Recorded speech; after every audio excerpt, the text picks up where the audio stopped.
Hello and welcome back to the channel. I hope आप सब बहुत अच्छे से होंगे। एक लोड कपड़ों का मशीन वॉश में मैंने अभी लगाया है। जब तक ये कपड़े वॉश होंगे काफ़ी सारा घर का काम तब तक मेरा फिनिश हो जाएगा। मेरा बहुत ही सिंपल डेली क्लीनिंग रूटीन है। 30 से 40 मिनट्स में मेरी कोशिश रहती है कि घर के सभी काम मैं फिनिश कर लूँ।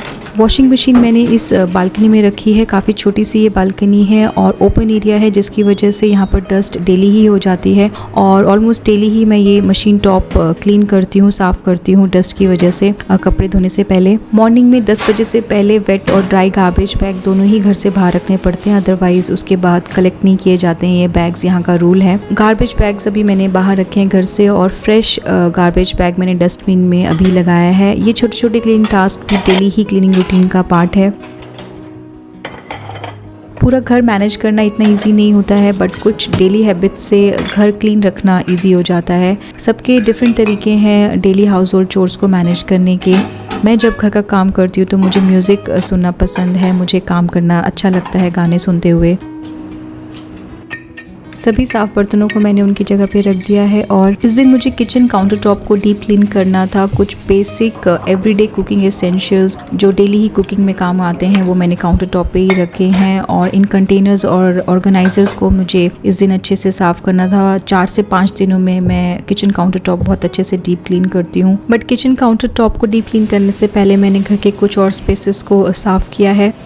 जब भी मैं घर में फर्नीचर या शो पीसेस की डस्टिंग करती हूँ तो ये एरिया स्पेशली हमेशा रह जाता है साफ़ करने के लिए। किसी भी रीज़न से शायद साइड में है इसलिए इस एरिया में डस्टिंग करना भूल जाती हूँ। बट इस दिन मैंने इस एरिया को अच्छे से साफ़ किया है। डस्टिंग के बाद वैक्यूम क्लीन और मॉपिंग की है इस फ्लोर की, इस एरिया में। सभी डेकोर पीसेस की डस्टिंग करने के बाद मैंने इस एरिया में इन्हें रीअरेंज किया है और उसके बाद लिविंग रूम में कुशन्स मैंने यहाँ पर अरेंज किए हैं सोफ़ा पे। और लिविंग रूम सेट करने के बाद मैंने बेडरूम को क्लीन किया है, लेकिन उससे पहले मैंने आयरन किए हुए कपड़े अलमारी में रखे हैं। Daily routine specially morning cleaning routine बहुत ज़रूरी है घर को मैनेज करने के लिए। घर में ऐसे काफ़ी डेली क्लीनिंग टास्क या ऑर्गेनाइजिंग टास्क होते हैं जिन्हें टाइम पे कर लेना बहुत ज़रूरी है। इससे घर ज़्यादा क्लीन और ऑर्गेनाइज्ड रखना पॉसिबल है। बेडशीट चेंज करने के बाद वैक्यूम क्लीन और मॉपिंग की है मैंने इस रूम के फ्लोर की।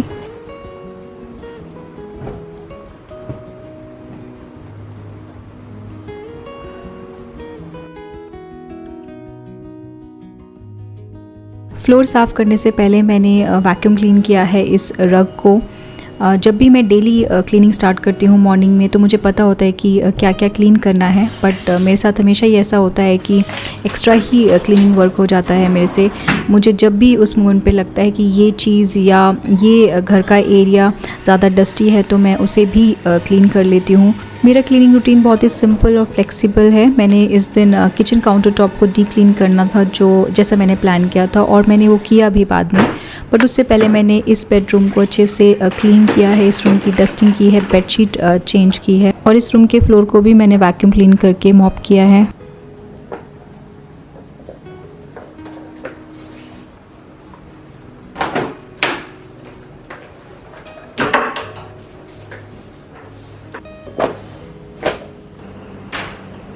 और इस बीच में एक लोड कपड़ों का जो मैंने पहले लगाया था वॉश करने के लिए वो वॉश हो गया था और कपड़े सुखाने के बाद मेरा जो मेन क्लीनिंग टास्क था इस दिन के लिए किचन काउंटर टॉप को क्लीन करने का, वो मैंने किया फाइनली। और एक लोड वापस मैंने लगाया है वॉशिंग मशीन में। बेडशीट और कुछ फेस टॉवल्स हैं जो मैंने इस लॉट में वॉश किए हैं।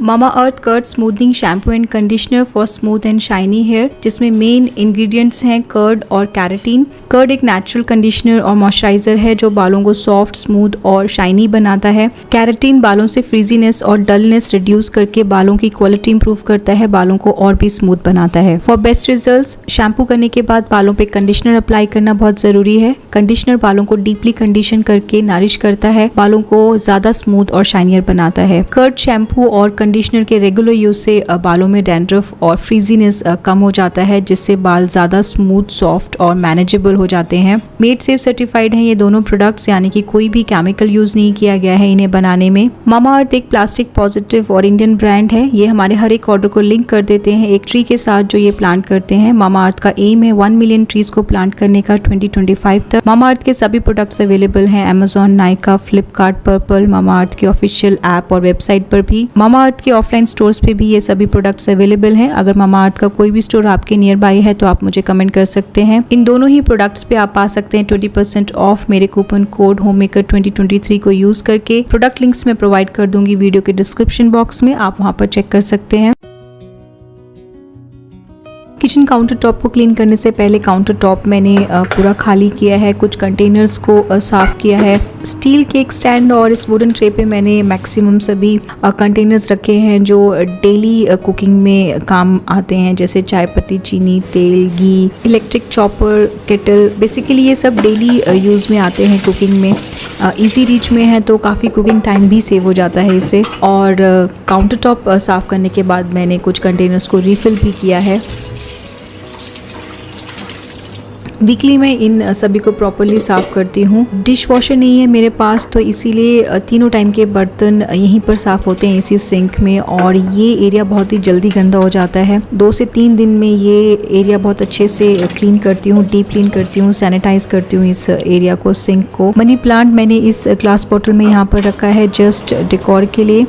कुछ स्टेम्स यहाँ से मैंने शिफ्ट कर दिए थे लिविंग रूम में, जहाँ पर एक मैंने और ग्लास रखा है जहाँ पे मनी प्लांट के स्टेम्स रखे हुए हैं। तो बालकनी में से ये मनी प्लांट के स्टेम मैंने कुछ काट कर इस बॉटल में रखे हैं। मुझे यहाँ इस सिंक एरिया में ये ट्रे, इस तरह से जो ट्रे की लुक है मुझे बहुत पसंद है।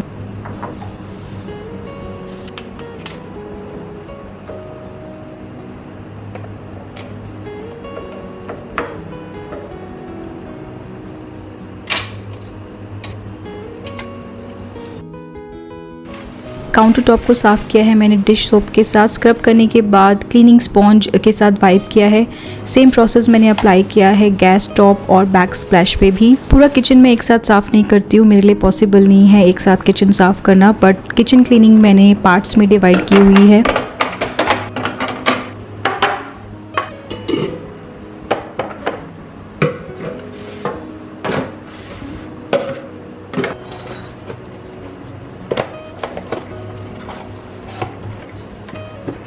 वीकली और मंथली किचन क्लीनिंग पे मैं फोकस ज़्यादा करती हूँ, जिसमें पेंट्री क्लीन करना, चिमनी, किचन ड्रॉर्स और क्रॉकरी यूनिट को क्लीन करना इंक्लूडेड है। वीकली मैं फ्रिज क्लीन करती हूँ और इस तरह से मैंने पूरे किचन क्लीनिंग को डिवाइड किया हुआ है पार्ट्स में।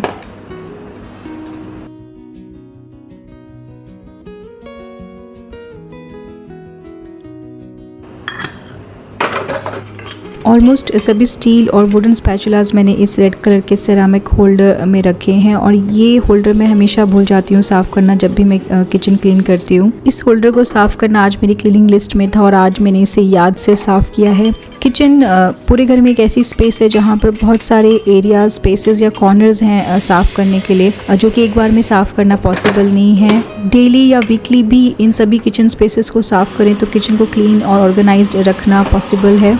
इलेक्ट्रिक केटल को साफ़ करने के लिए मैंने लिक्विड डिश सोप ऐड किया है थोड़े से गर्म पानी में, और ब्रश से स्क्रब करने के बाद साफ़ पानी से इसे क्लीन किया है।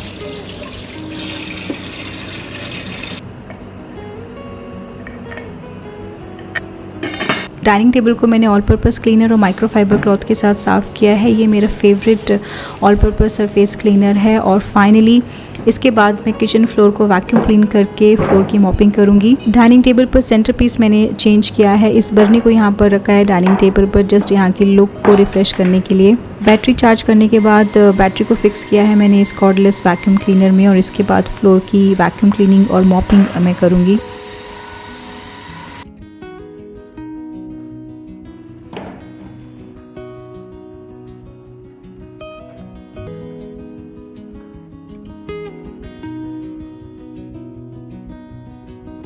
फ्लोर क्लीन करने के बाद मुझे लगा कि किचन रग्स भी साफ़ नहीं है, तो इन्हें मैंने वैक्यूम क्लीन किया है। डेली क्लीनिंग रूटीन घर को कंसिस्टेंटली साफ़ रखने में हेल्पफुल है, और डीप क्लीनिंग घर की थोड़ी सी इजी हो जाती है अगर रेगुलरली हम घर को क्लीन और ऑर्गेनाइज्ड रख रहे हैं। आई होप आपको आज का ये मेरा वीडियो पसंद आया होगा और ये वीडियो आज का मैं यहीं पर एंड करती हूँ और मिलती हूँ आपसे अपने अगले नई वीडियो में। Thank you so much for watching. Thank you.